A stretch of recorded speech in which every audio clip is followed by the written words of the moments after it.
Hello, Jiu Jitsu nerds. What even was this weekend?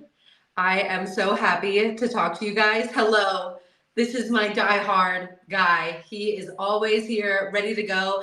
I was right in front of the VIP, wanted to say hi, but you were running around like crazy. I never am as busy as I look, okay? You could have just totally said, "What's up?" I would have been like, "Hey, did you just see that freaking Andrew Tackett versus Kane Rotolo match? I'm shaking."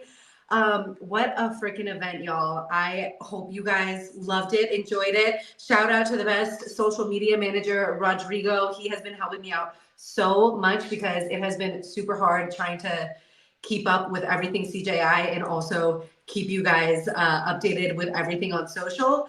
Shout out Team Tornado Alley. I'm so happy that you guys enjoyed the weekend. First things first, we have to appreciate the fact that Craig Jones and Seth made this possible. Thank you so much. I appreciate you. I like to give the main shout outs to Anthony Horta. He was like helping out with everything when it comes to like booking interviews and doing just different shit. Seth is like the backbone to everything. And then Craig, of course, is just the marketing machine. I mean, without Craig, he literally went on the most longest media run ever, going to More Plates with Dates, Modern Wisdom, Chris Williamson, who was one of the people who sponsored with New Tonics and James Smith the 50K bonus that Lucas Canard got. So without the relationships that Craig Jones has been building on his partying spree, we would not have been able to have the craziest jiu-jitsu tournament of all time. And we still don't know who that anonymous donor is, but we do know that we have two donors that have agreed to match every single dollar that fans had donated. So we are over 100K now, and that means that Rich Byrne and then the anonymous donor are going to have to match whatever percentage goes out to Tap Kids Are Out. And shout out to Ray and the people from Tap Kids Are Out. They were awesome. I'll admit, I said hi. Egghead said hi. He was the person who won the freaking tickets on this channel. It was amazing. I'm so happy. I didn't realize that the tickets were going to be at such a good seat. I mean, obviously, the only thing better would have been the VIP, but he had a great view. So you know that this is the secret spot. If you guys want tickets, I'll do giveaways to a lot of things. I'm hoping there's going to be a lot more opportunities for different things, not just jiu-jitsu. And we will do a bunch of different stuff. And the live chat is where you get all of it. So yeah, who is the sugar daddy of Craig Jones? Who did he have to put on knee pads for and really go to town? We will never know.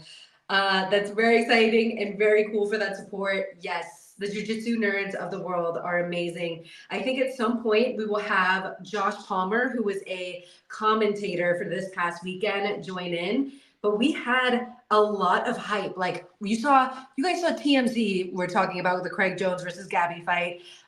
We've had people like Luke Thomas say that this is the future of jiu-jitsu.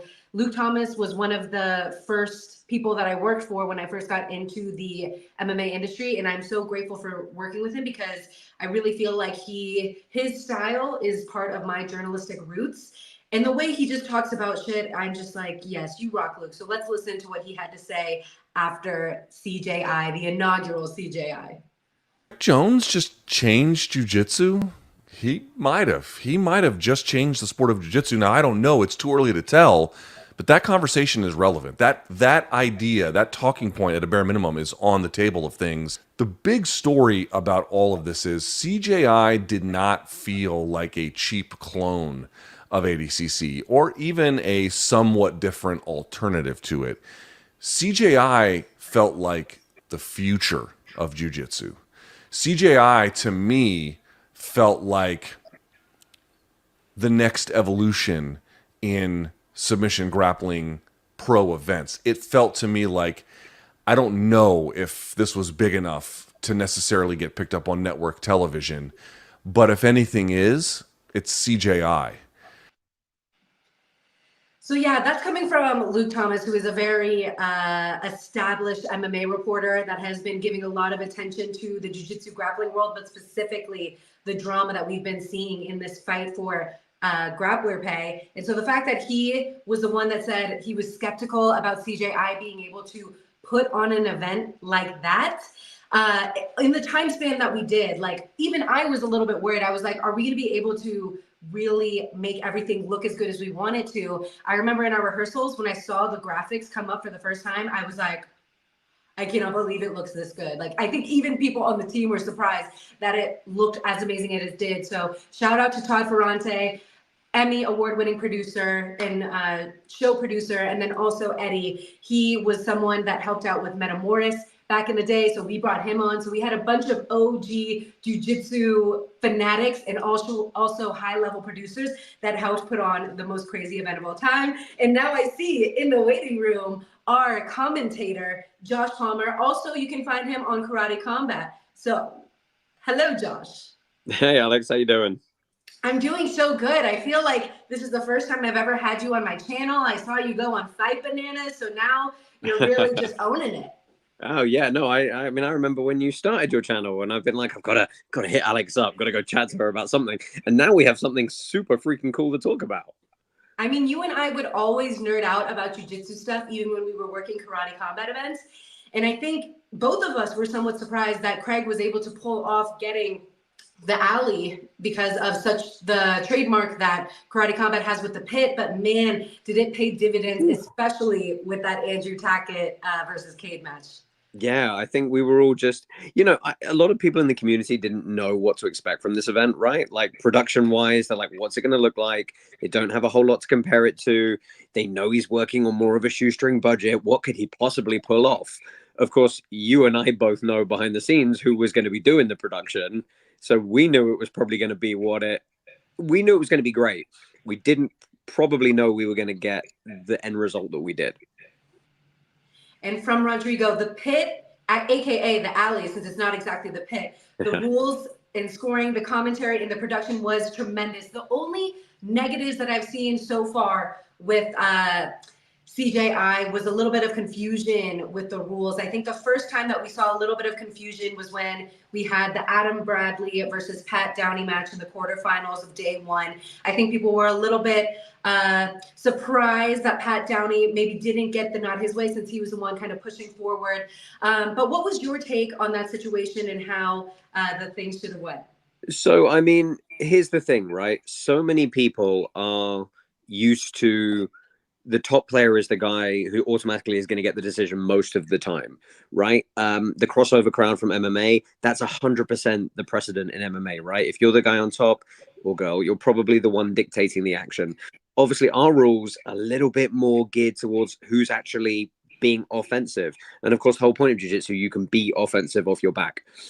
So, that was probably, it was nice. I thought the rule set worked great. I know there was a little bit of back and forth, and there's a lot of people unhappy with kind of how the Cade Levi final went.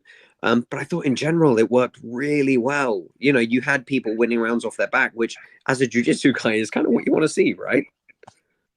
Yeah, we definitely got to see a lot of beautiful jiu-jitsu. I think some of the most beautiful jiu-jitsu came from Felipe Andrews, and him making it to the finals was awesome because he was just so he was confident in himself, but he even said in his post-fight interviews that he's a gi guy, and like even making it past the first round, he was just very proud of himself. But I thought some of his jiu-jitsu was so beautiful. Right. For someone who doesn't necessarily kind of make no gi a thing, he really did great. And I thought, going into that finals match, I was like, okay, if it's not going to be Victor Hugo, this is a potentially really compelling technical style matchup to see how Nicky Rod does. Of course, Nick did Nick things. So it was what it was. But I think it would have been interesting to see Kennard. I like seeing Nick versus technical guard work that's going to actually attack him versus just be on the back foot having to defend his body lock. 100%. And just to stay organized with everything, let's start off with the under 80 kilogram division because, man, the quarterfinal or the first round matches and then the quarterfinals was insane. We had a 9.5-hour broadcast. That was another thing that I saw some people were like, oh, if this is going to be a sustainable thing, we're going to have to figure out a way to make it shorter than that. I personally, yes, my feet were dying, but I was having fun the whole time. So Well, I don't let me know. ask you, Alex, at what point through that broadcast did you perceive that it was getting long? Because it wasn't until hour 7 for me when I looked at the time, and then I was like, oh man, we've been on air for 7 hours. Like up to that point, it was moving the cadence. From my perspective, bear in mind, we're doing all that filler stuff in between, right? Um, I didn't notice how long it was right up until about hour 7. And then I was like, okay, 6 matches to go. you know. Yeah, I don't remember what exactly was going on in hour 7, but I do remember after the first round matches of the under 80 kilogram division, I was like, okay, got to get my shit together, got to re-wake up and Yeah. continue on. I think that was the moment for me because I definitely felt like very high energy with the first round post-fight interviews, and then I could feel myself getting like, okay, I got to like snap back into it. And then Right. my stage manager was like, yeah, we still got 4 more hours or something like that. I was like, okay, like I don't want to do any crazy caffeine stuff like the new tonic Oh that yeah. did you try any of it? Yo, that was so good. Like it was It is actually so good. tasty. I was genuinely surprised. I didn't have it until after the event, which I'm happy because like, we're gonna have a long night or whatever. I don't think you went out. You never go out after events. I went out for dinner with Howell and Brandon, the guys from Epic Roll, and Rob from McDojo Life. Oh, nice. You did some Yeah, wholesome activity. I didn't hit the club up afterwards because I had to get on a plane 3 hours later. So Oh my gosh, yeah, the club was definitely a lot going on. I see a lot of fans coming in. The Casuals MMA, I think I know this person from Instagram, maybe, if he's the guy that travels in Thailand a lot. But thank you so much for the love. I mean, honestly, it's appreciate it. really a blessing that we get a crazy crowd and the athletes that we did. So it was so hard to not have a bunch of fun. Now, the Ty Rotolo versus Jason Nolf match. Yo. Crazy. Ty's this. I mean, Crazy. look, Jason Nolf is a savage, but what is Ty doing standing with Jason Nolf? Just like, I mean, credit to him because that made it super fun. I mean, super fun. Yeah, I feel like that's kind of the energy that everyone should have when you have $1 million on the line and you want to bring the entertainment. But obviously, we don't get that when you're trying to use your strategy, like we saw with Levi and Cade and people wanting to be a little bit more careful. But I was just so happy. That's why everyone loves Ty. And I feel so bad that he ended up getting an injury in The the Levi next match. day. Yeah. Yeah.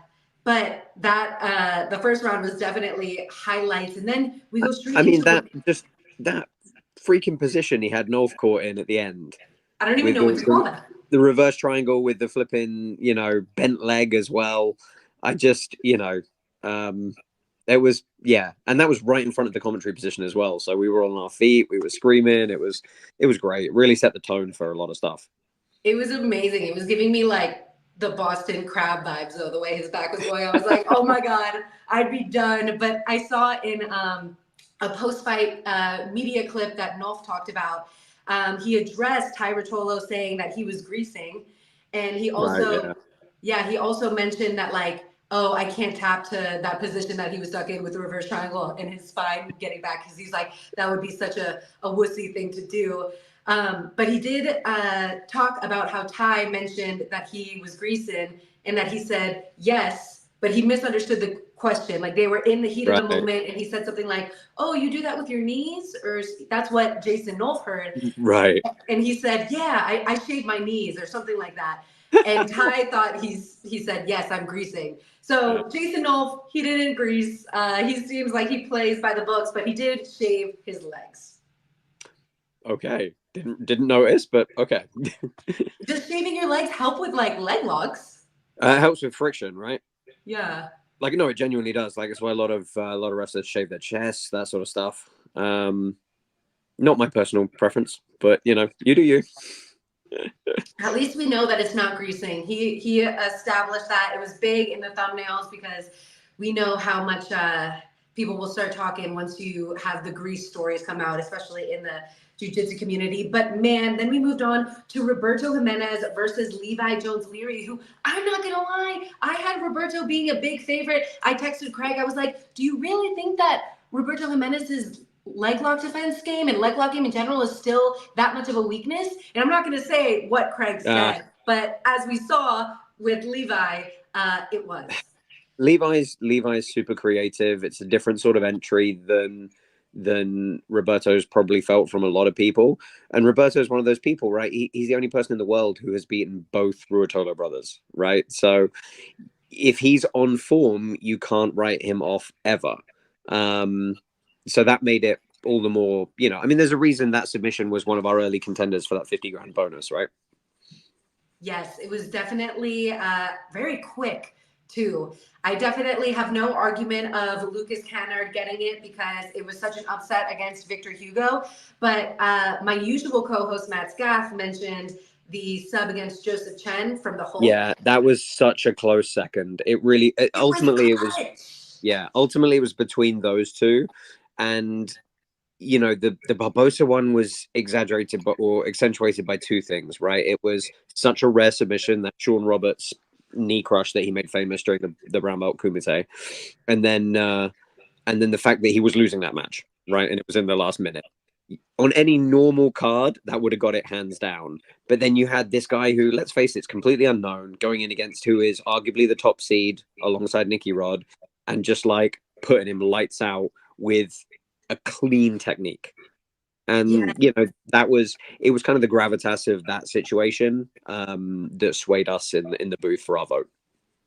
Yeah, it was definitely super clutch. And I'm not going to lie, the interviews that I did with Lucas beforehand make me happy that he won the money. He's a little bit on the older side. He said, I asked him, what would you do with $1 million? And he's like, just buy a house and fill it with a bunch of kids. So he had the most wholesome answer. He was lovely. But of course, we've got all this stuff coming out from Galvão now showing that Barbosa had dislocated his shoulder 4 weeks ago.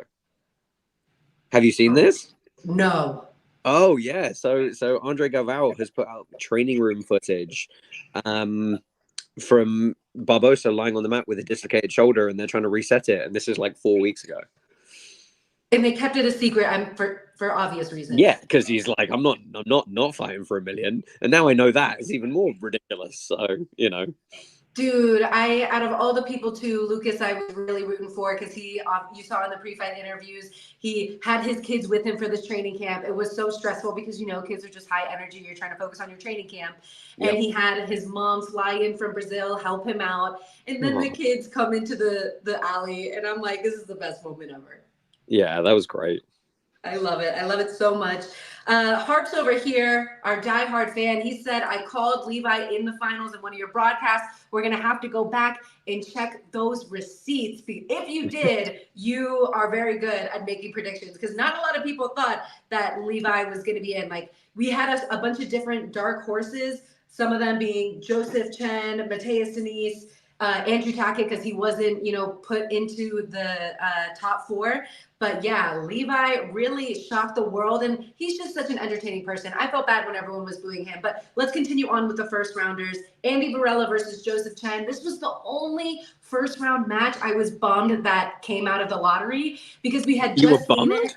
Yes, I wanted to see Andy go against like Jason Knoll for someone that wouldn't be so technical. It would take away from his speed.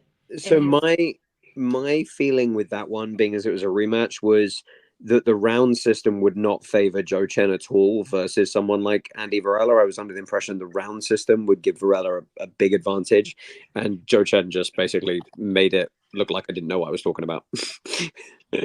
Yeah, Joe Chen is such a technical beast, and he really showed out. It was basically what we saw with main character Jiu-Jitsu. And so, yeah, that was the only first round matchup that I kind of was hoping we could get at a later point or something because Andy Varela brings that action, but sometimes it gets negated when you have someone that technical and won't do the dance with him. But like, if we would have seen like a Andy Varela versus a Jason Knoll for even a Tommy Langacker, I would have been a fan. But again, the rest of the bracket is so exciting, and it got a little scrappy, a bit chippy, as you might say, Josh Palmer from the UK. Kane Bertolo versus Mateus Denise. Yeah, Mateus. So Mateus was the guy coming in who'd done this amazing weight cut, and everybody thought he was going to be crazy, crazy strong. And it just didn't quite play out like that.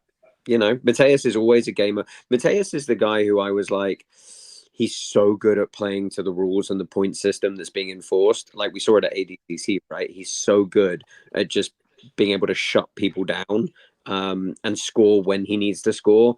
And I was under the impression he'd probably be able to do that more here than he did.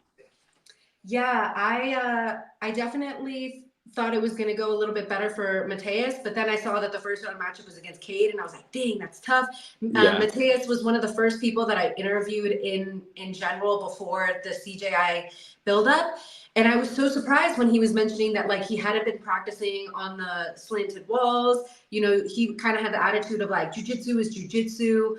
And not really paying too much attention to the 3 rounds and 5 minutes. Like that was all kind of just background noise to him.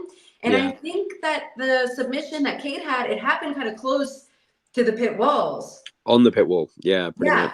Yeah, and once your head's lifted up off that pit wall, your hip movement is negated so substantially that it's really hard. It's really hard.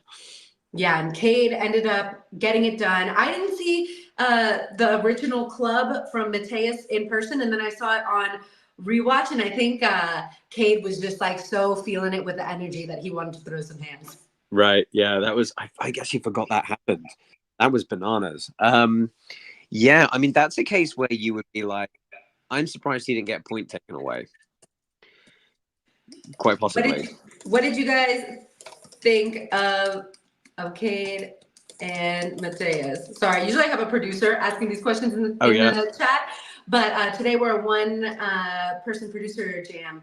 Yeah, I thought it was pretty crazy when I talked to Cade after the fact. You know, it's no hard feelings or anything, but yeah, I thought that got pretty scrappy. Like surprisingly, like you could tell Mateus's reaction was kind of just like, "Whoa, what the fuck?" Oh yeah, guess I'm actually in a fight now.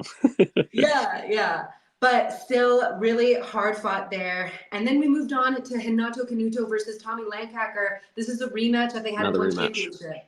Yeah. I was super excited for this one because Renato is always exciting. Like pretty much always. He's super dynamic. He's going to move around a lot. He can wrestle at the same time. He'll throw flying submissions. But Tommy's got just like crazy technical guard work as well. So I was super excited to see that one. And I didn't necessarily think, I mean, I thought Tommy would probably win, but it was going to be close any way you cut it. You know, I was basically just basing that off my interpretation of the rule set, right? I was like, if Tommy in guard does not hang about, right? If you go and watch any of his gi matches, he's like attack. And I was like, well, that's probably what's going to work here. So that was a great match, though. Really good. And then we saw a crazy submission from Owen O'Flanagan against Majid Hayes. And Majid, he's a fan favorite, but dang, it was a quick submission from Owen, and he is a leg lock assassin. Yeah, I mean, Owen has, obviously I'm originally from the UK, been around the UK scene a long time. So I've known Owen for a long time, and there was a point where he just suddenly like bulked up and put on a bunch of muscle mass, and all of a sudden it was like, oh damn, he can just crank people into these subs off this guard work. And I think I expected Owen to win that match. No shade on Majid whatsoever. But out of all the first round matchups, that was one that you would look at and you go, well, that's a really good draw for Owen, just stylistically, right? So I probably expected him to take it, but hey, you've still got to step up and deliver, right? So he did great.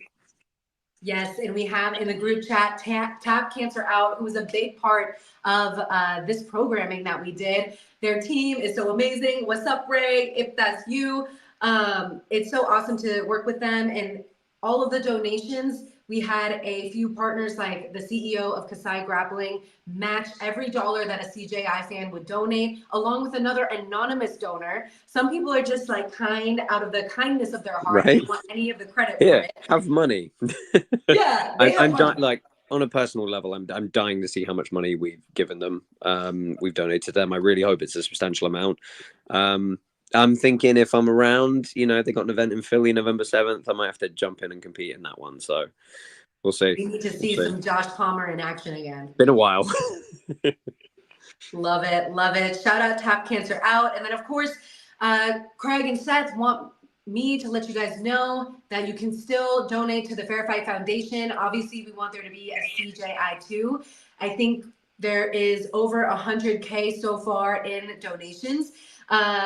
But obviously, we just spent over 3 mil on the product itself. So we're going to look to get more investors. And like you guys heard from Luke Thomas, out of all the jiu-jitsu tournaments, if anything was going to hit national television, CJI is definitely has all the eyes right now. So it's super awesome that you guys have been supporting. We're so happy that you enjoyed it. And in the final matchup of the first rounds, we had Andrew Tackett versus Nicky Ryan, something that a lot of people were looking forward to. And it was the Andrew Tackett show. He was just going. He was a mean young man. He did great. Obviously, if anyone hasn't seen it, go check out Luke Thomas's interview with Dima from B Team. It's a really great long form 40-minute interview. They touch on Nicky Ryan a lot. Dima was very honest about the problems physically that Nicky Ryan has had. He said, look, technically he's amazing, but he's had a lot of problems physically. And Dima goes as far in that interview as to say he won't train him for another camp unless he gets his injuries fixed. And I think that probably tells you the state of play, because Andrew made Nicky look like he barely grappled in that bout. Yeah, and he was had some crazy antics going on. He did the wet willy at one point. What would your reaction be if someone wet willied you? So I've done not that to people, but I've done similarly dickish things, and you feel like a twat, honestly. It was I thought that was a bit much personally. I'm a big fan of the nasty stuff, right? Like the muffler chokes, the smothers, the kind of the chins in places, the dropping the hip bone on the nose, the elbow in the lateral thoracic, all those little things that make it really uncomfortable. But that's kind of just a little bit too far, right? You're still in a professional match. The guy is still, that rubbed me the wrong way a little bit, but I honestly didn't pick up it at the time because I missed it when it actually happened. Yeah, I thought it was funny just because he's 21 and he's such a baby, and Nicky's also like a baby, and I thought it was funny. But then I listened to my co-host's podcast of it, and he's like, yeah, that's the only time that I would let any of my fighters slap a guy. Like, so like, I guess there was different reactions to it. Everything that Andrew Tackett does, in my eyes, I perceive as like a baby goat that's just like hopping around being silly. That's what I see. Yeah. So it was funny to me. It is technically against the rules, right? Fingers in orifices is a spelled out illegal thing.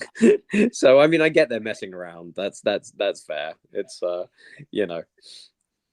fun stuff with that one, and then we moved on into I also know you don't have all day, Josh. So whenever you have to hop. Yeah. Sorry, I got a hard stop in 2 minutes. Sorry. Okay, we'll see. Okay, the rest of this bracket. Is there anything specific that you want to give a shout out to? I mean, look, we got to just say that the Cade, I called it on the mic, the Cade Tackett match as being the best grappling match I've ever seen. And it's definitely, now I've had time to reflect on it. The context made that, right? The context, this arena-like atmosphere was bearing down. Everybody was out of their seats. It felt like the entire arena was closing in on top of us. And I'm going to do a little reel about this tomorrow, but the whole crowd chanting one more round. We borrowed the pit from Karate Combat.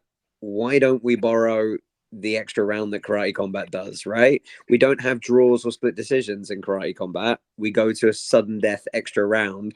That was a split decision, so we would have got a fourth sudden death extra round. And can you imagine how that place would have exploded? Oh my God, yeah, it was crazy. I mean, when Craig and Seth were saying like, "Are you guys down for an extra round?" I'm like, "Are they gonna do an extra round right now?" Like, that's not in the rules. It sucks, right? Because you're competing for $1 million. You can't just throw that out there at the time. That's the problem, right? But I think for semis and finals, that's super worth considering. Yeah, definitely. I mean, it was very, very exciting. Tap Cancer Out has one more message for you, Josh, before you head out. They can't wait to see you compete. Everyone was a huge fan of you, Josh. It was such an honor to work with you again, and I really feel like this made history. So the fact that I got to experience it with you, I'm like, this is to get to do that is insane. To get to do it with friends like you, Alex, is super fun, and I hope you're you're reveling in all the praise that you've got for everything you did, because you flipping were all over the place. You put the crowd in their place at one point as well, and you got all the questions right. You dealt with Hanato stroking your face a Oh little bit. boy, that was not planned, y'all. They literally told me 2 minutes before. They're like, "Hey, you're gonna get on stage with Hanato right now," and I'm like, "Hey, talk about what?" They're like, "Just talk about the super fight." I'm like, "Okay."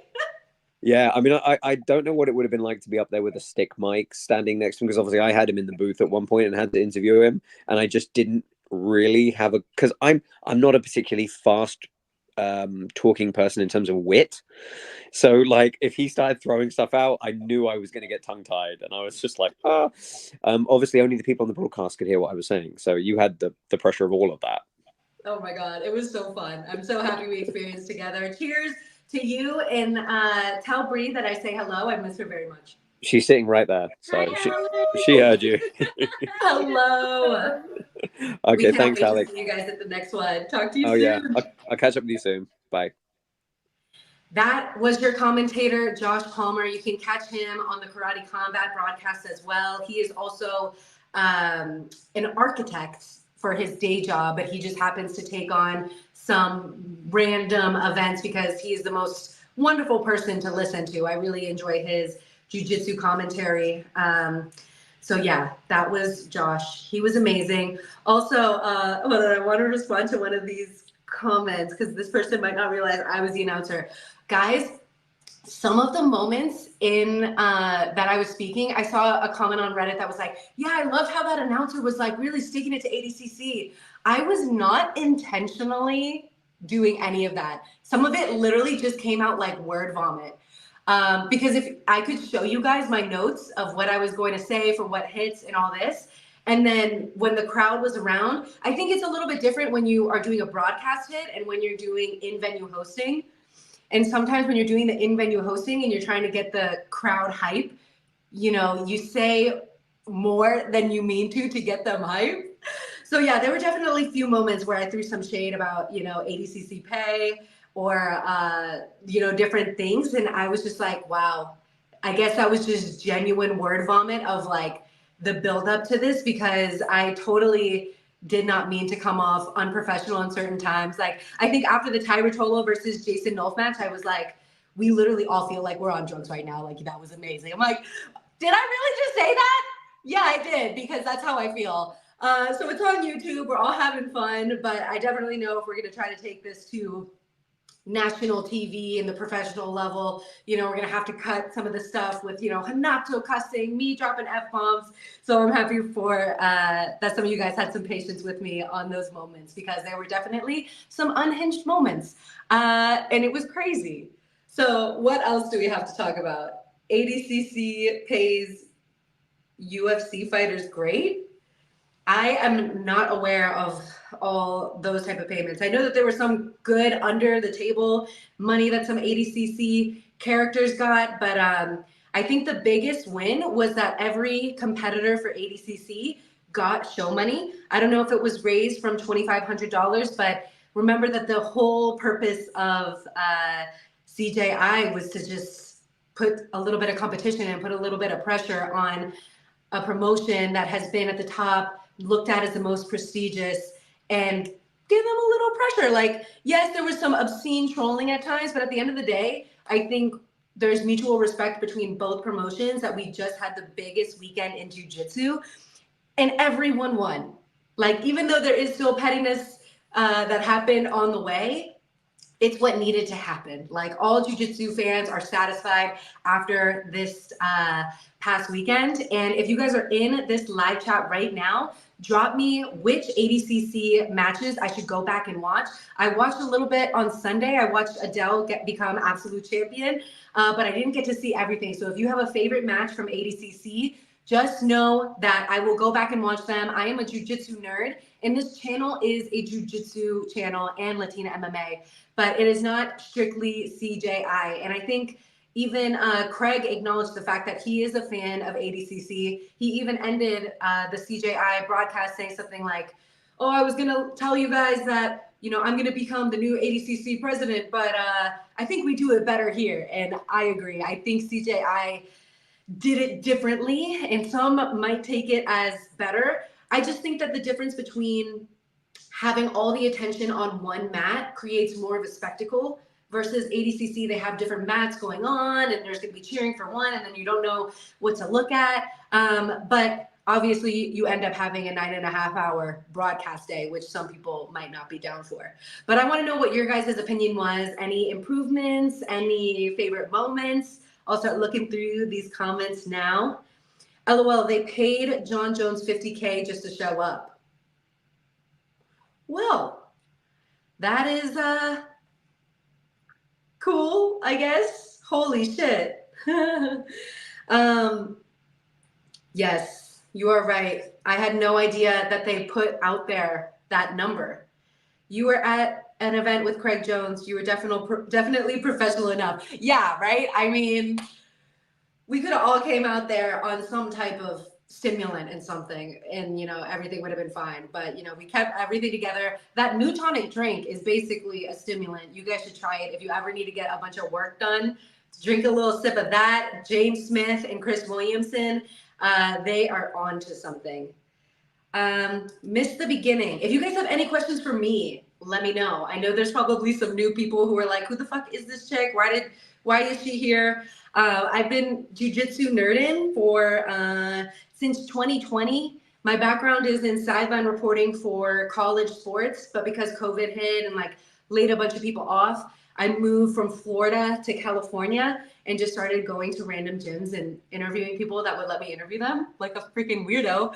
And yeah, one thing just kind of led to another. I got my first job with Morning Combat, who Luke Thomas, as I showed in the beginning of this video, was giving all the praise. And Luke keeps it real. Like, he could be hired by a promotion that is giving out a bad MMA card or boxing, whatever. And he'll let you know, even if he's the one promoting it, he'd be like, there's been better ones. So Luke keeps it real. If Luke is saying that he feels like this is the future of jiu-jitsu, that's when we did something right.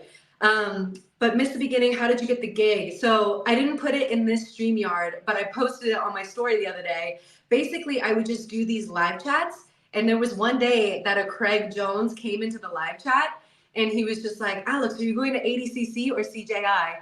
And you know how there's so many fake accounts these days. I was like, oh, guys, Craig Jones is in the group chat. Ha, ha, ha. And so I thought that it was someone weird on the internet trying to figure out my whereabouts. So I ignored the question, dodged the question. And if you go onto the B Team road to CJI, there's an episode with Craig basically in the live chat being like, that's why she dodged the question. She thinks I'm not Craig Jones. So it turns out a week later, I find out it was actually Craig Jones.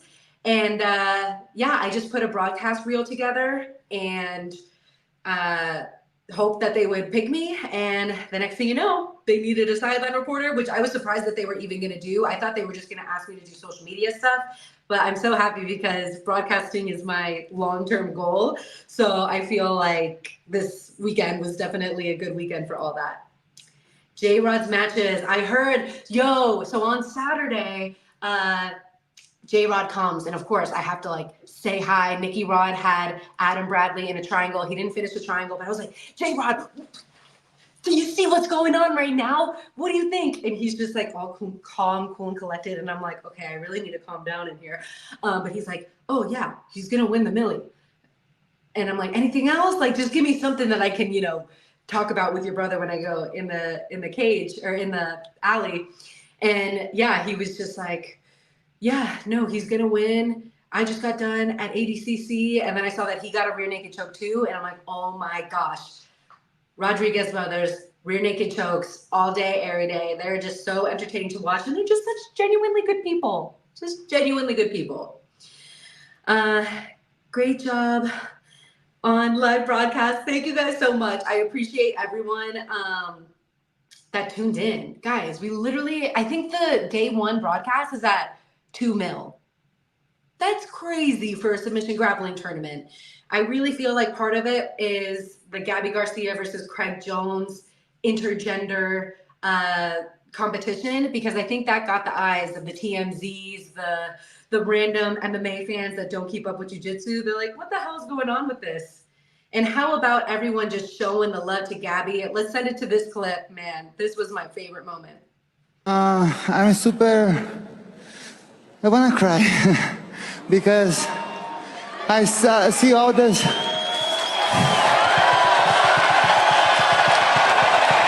at that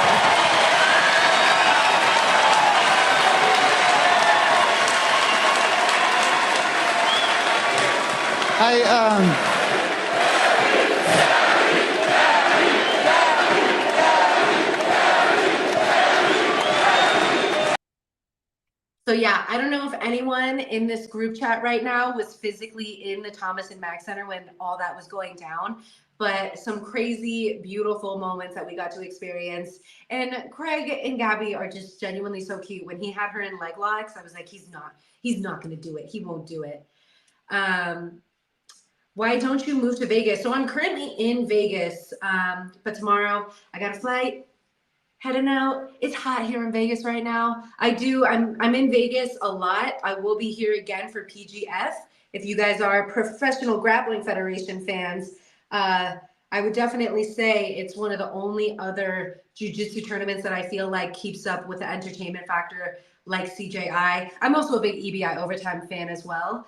But I love the way PGF is structured because it's a tournament with a team. And there's just so many different things that could go on. And I'm, the reporter in me loves the way storylines can go. And when you have that team foundation, it makes everything more interesting. And also, it's not just a team. Like once, let's say a team member basically carried the whole team the whole way. Now they're going to split the 100K. But he accumulated so many points throughout the week that now he goes into the playoffs and we'll fight for another prize. I don't know if it's going to be what we did this past year, which was 20K as well. Andy Varela won. But it's fun to have that kind of format and definitely very exciting. And it's also a season. So it's through 7 days, free on YouTube until it goes to UFC Fight Pass. So if you guys aren't hip to that, that's where I got a lot of interview experience with some of these guys. Yeah, sometimes you just can't sit back. I am surprised that people responded the way they did when I kind of told people they were silly for booing Zhao Hosha. I get it. He was sitting in the arm triangle for a long time. And I get that part of it is that people just really wanted the Tackets to win as well. So I didn't mean it in like a actual FU way.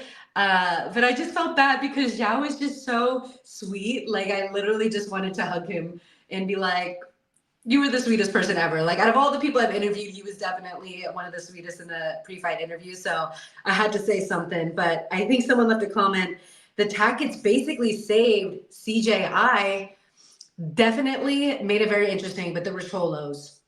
I still think that the Ritolo brothers getting announced was the biggest announcement that CJI had.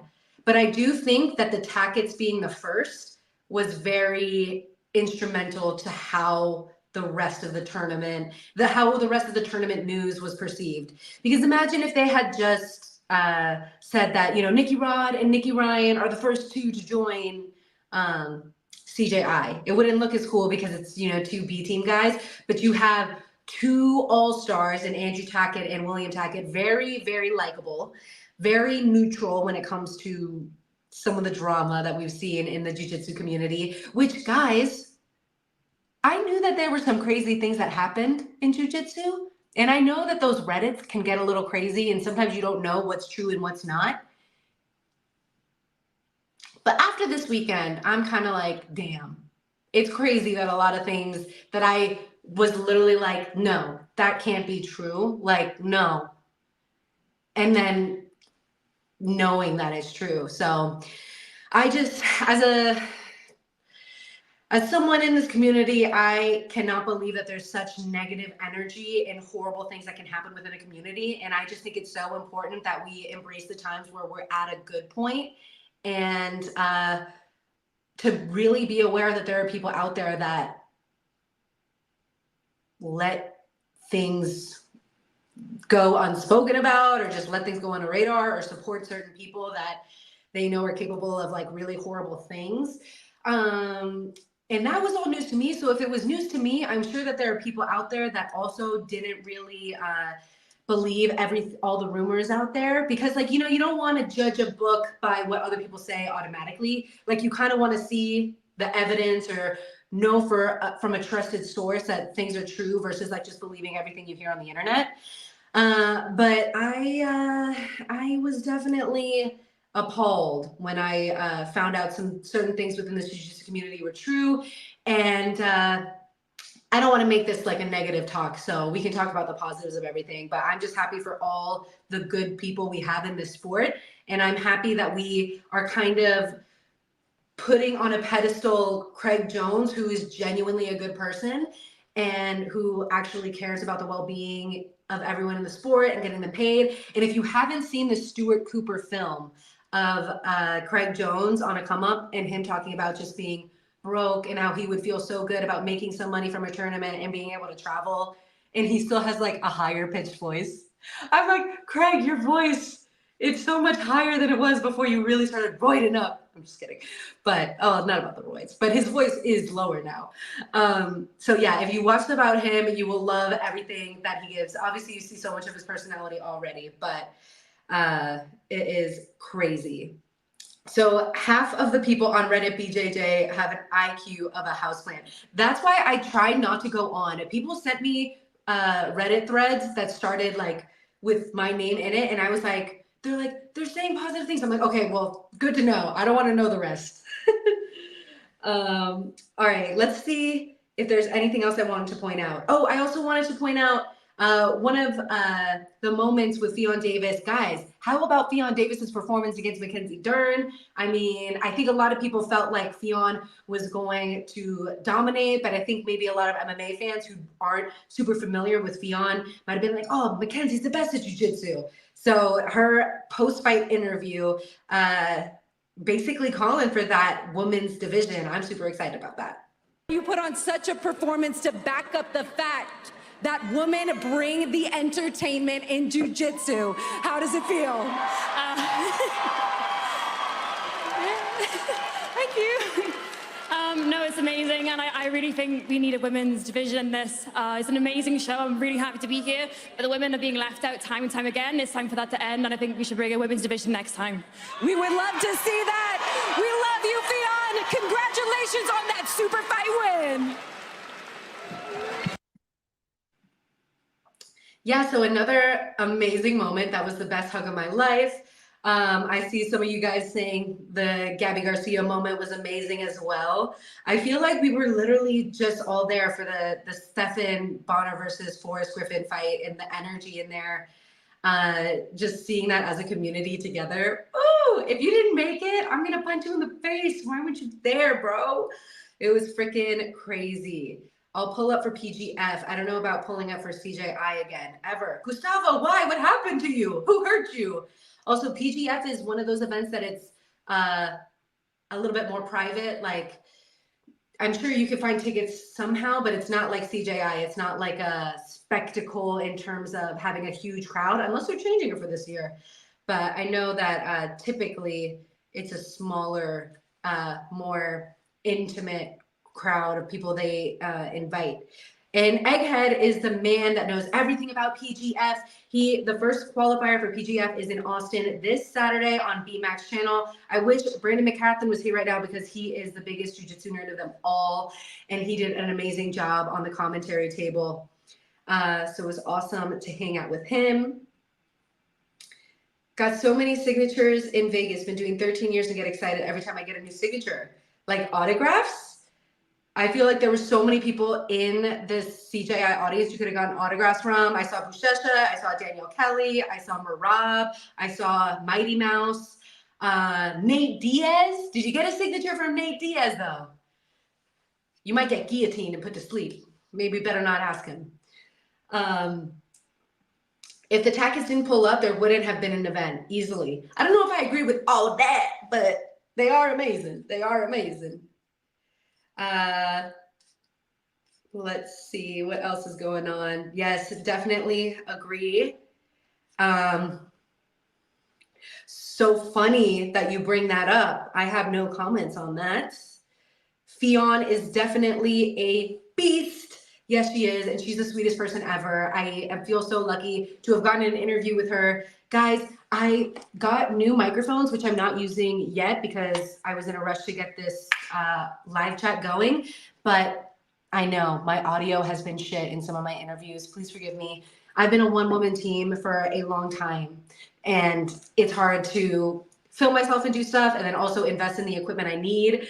So I appreciate you guys' patience with everything. I got scared for Duran. Dude, Duran is such a badass, and she was like waiting until the last second to really make sure that she couldn't get out. But I mean, once you're trapped between Fionn's legs and she has your arm, that's it's not nights out, but it could be copper snap moment.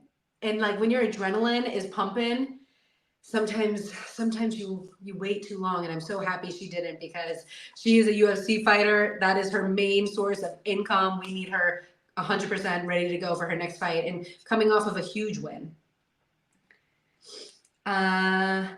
That arm did not look good in that submission. Yeah, I 100% agree with you there. But tell me, what did you guys think about the Andrew Tackett versus Katie Rotolo fight? I heard some news that there is going to be a lot of people looking to make that rematch happen. So I'm curious, where would you want to see Andrew Tackett versus Katie Rotolo rematch? I mean, technically it'd be a trilogy because they've fought twice now. Maybe more. I could be wrong on that. I know it's going to be at least a trilogy. So where would you guys think would be the best platform to watch a rematch between those two? And also, what do you think would be the best division for the next CJI? Because I know there's a lot of grapplers out there that want $1 million. Seeing Fionn skip out on a real legit comp was sad to see. Gustavo, I'm gonna have to kick you out of this chat, boy. I don't agree with anything you say. Oh my gosh. Are you Mo? Is this Mo's secret account? Guys, I feel bad for Mo in a way, just because I know that he's put in a lot to the sport. So I'll just leave it at that. Sometimes when you get a little bit too cocky on the live chats, people are able to compile a bunch of stuff. But I do know from hearing all the things that he's done for people in the sport, I'm like, it's not all hate on Mo. Like, but yeah, the trolling that Craig has done in the lead up against Mo has been absolutely hilarious. And wait, the craziest troll moment of them all. I'm sorry if you guys aren't named Hannah Lieberman Cole. Two nerds, we know you lose sleep watching BJJ tutorials all night. We know you guys are very, very nerdy, but we're trying to help you out and give you a way to be more cool. So let's send it to Craig Jones to find out which lucky CJI fan just won themselves a fresh Miata. Let's give this car away. We have a full list of everyone that donated to. Guys, I was so happy that I didn't fuck up and call it a Maserati. I'm not fancy. I don't know fancy cars. They're like, hey, you're going to give away the Miata. Come just do this. I think the improv that had to go into this event was super fun.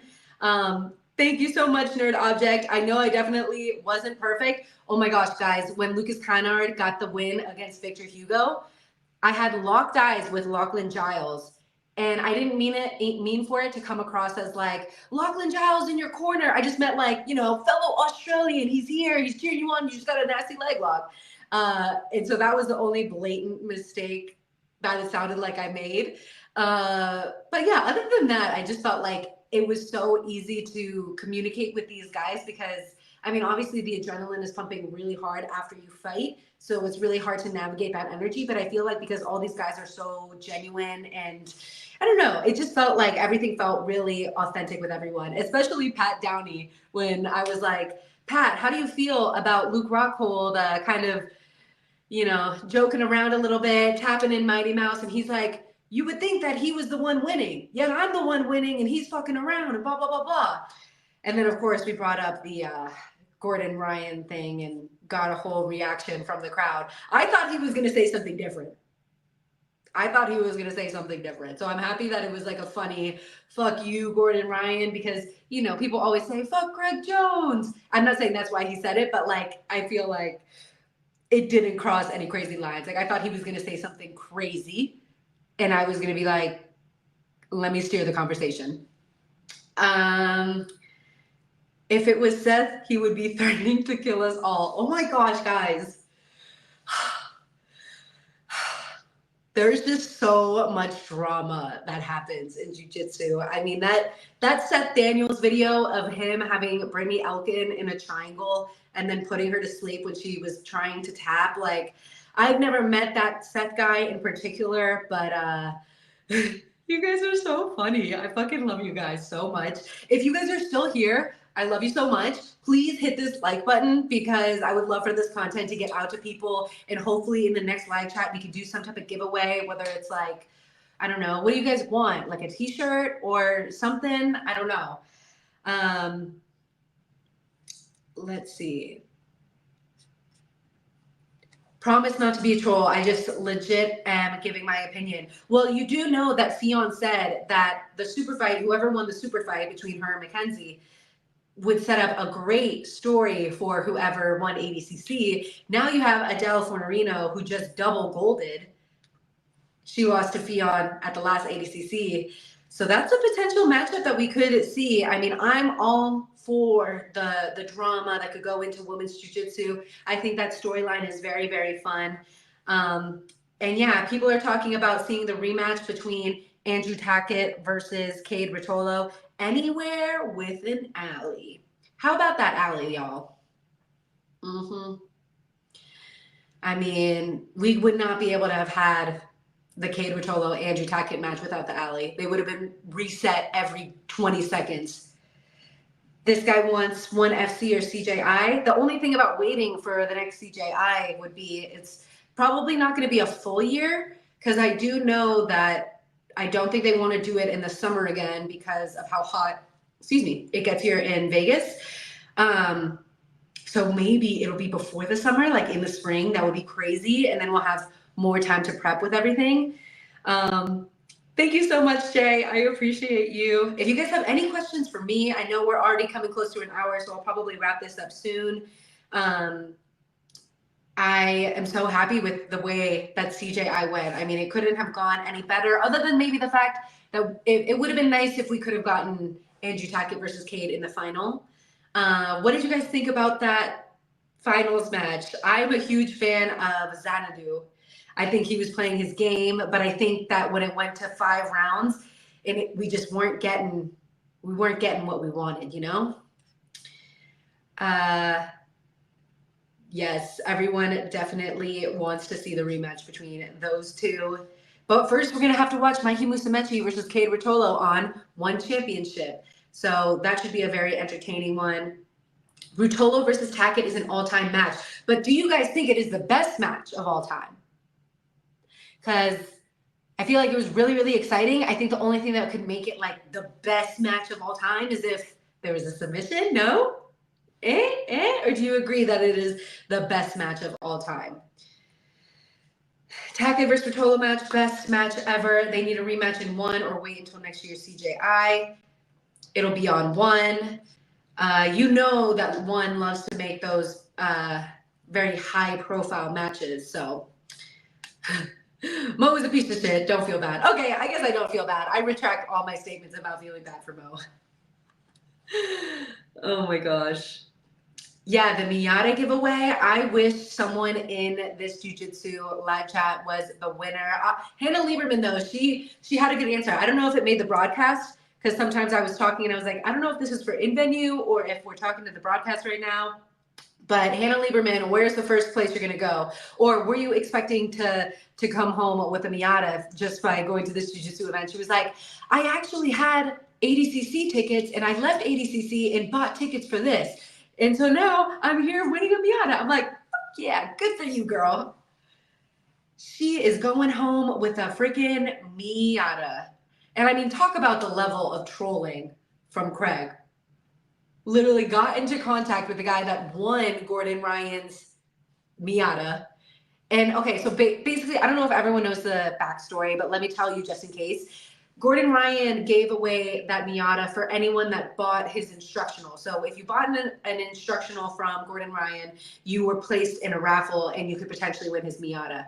Craig does it, but if you bought a ticket to his event, those tickets would be going to charity, and he's giving away the Miata. So I guess Craig just has like fuck you money to deal with and be able to do those type of things, and his investor is really helping out. I mean, we had $3 million to make this work. Over 2.3 million went to the athletes, and the rest was production.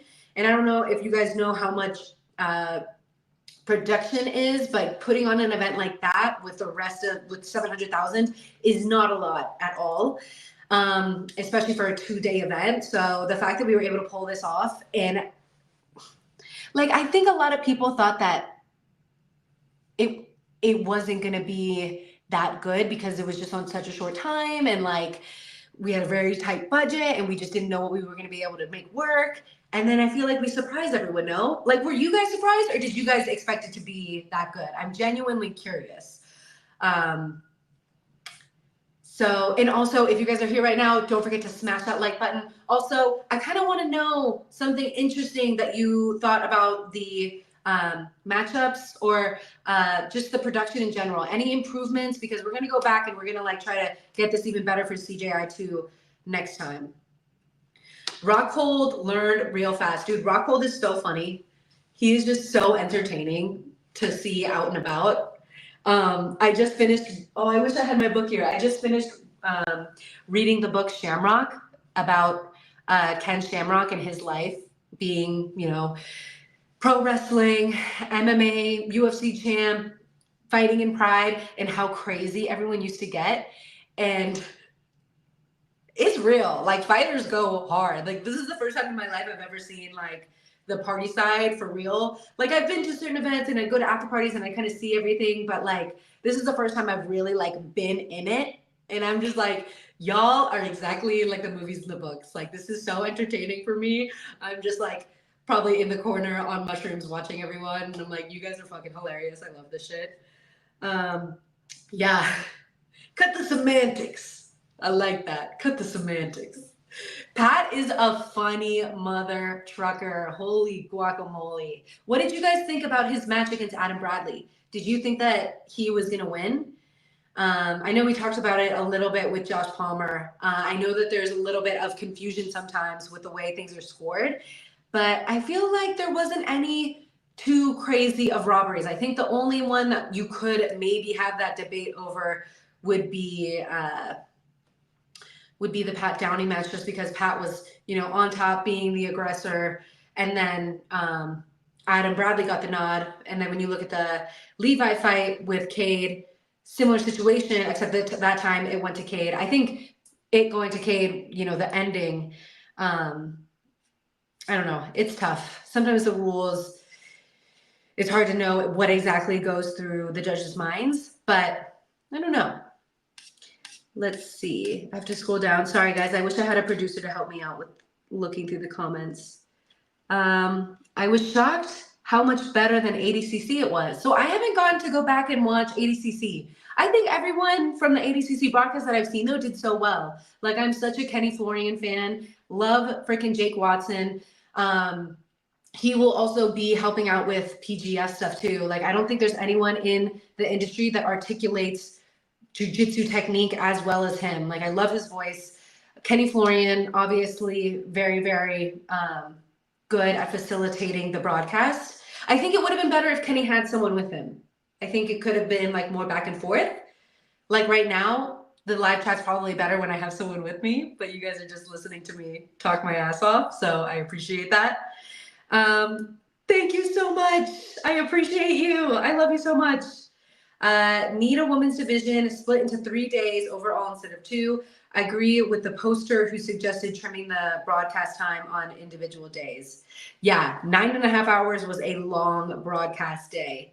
And that was part of the reason why we couldn't add the women's division, is because, oh my gosh, we would have done a 24-hour broadcast. I know we could have probably split it up, but yeah, getting Thomas and Mac for the 2 days was close to our budget. But yeah, I definitely agree with you. I want to see that women's match. I mean, what division do you think it should be? I think it should be under 60. Maybe, I think under 60 is perfect. I have no idea about those details, but it was definitely something that they were really happy walking away with, and more than what it would have been to win ADCC, I know for sure. Yeah. So Rockhold looked like a modern mafia dude with that red jacket. He's so funny. Yeah, I'm definitely happy everything production wise went so well. Like, that is a shout out to Todd and Eddie. They killed it.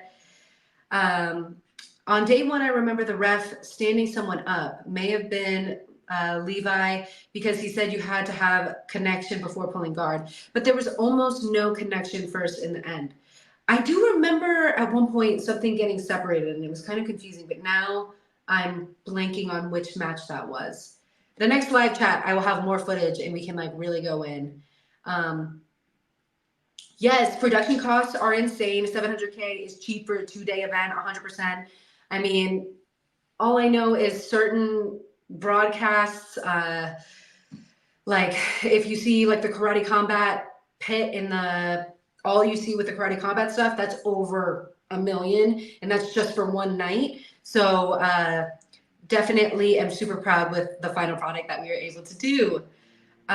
Was it intentional to have a row of fine shorties behind the commentary booth? Okay, I'm pretty sure the shotties in the back were the Rotolo's crew.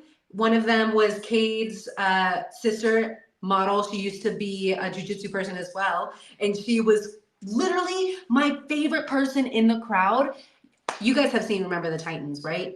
Remember Peyton when she's like cheering for people during the football game? That is Cade and Ty Rotolo's little sister. She's like, come on, Cade. And when Levi was, playing on bottom, she'd be like, drag him to the wall. And I'm a little sister as well. And my brother isn't an athlete or anything, but I get it. Like when you're cheering for your family, you're like, come on, you can do it. I mean, the whole Rotolo entourage is just so entertaining. And it must have been interesting being Levi coming to their corner, standing in front of their whole family the whole time.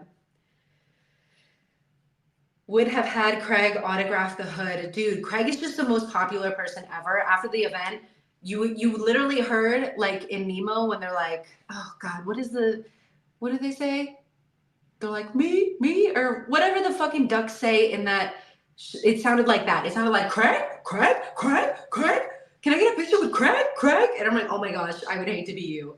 Literally, everyone is just obsessed with hanging out with Craig. That's why I was like, I don't even know if I want to go to the after party. Or when I did go to the after party, I was like in the opposite of all of that. Like I was just like in front dancing because I was like, I need to get my exercise in, y'all. This fucking CJI event has me chubby. So I think someone in this group chat asked like, when's the next time Alex is going to compete? When I lose 10 pounds. I think it was Rodrigo, because I hate competing in 145. And right now I'm like 138 pounds. So I want to get down in under 135 again and be not a chubby monkey, because CJI build up, like I would be editing and then I also have a full-time job. So it took a lot out of the system. And thank you so much, Ahmad. I appreciate you guys so much.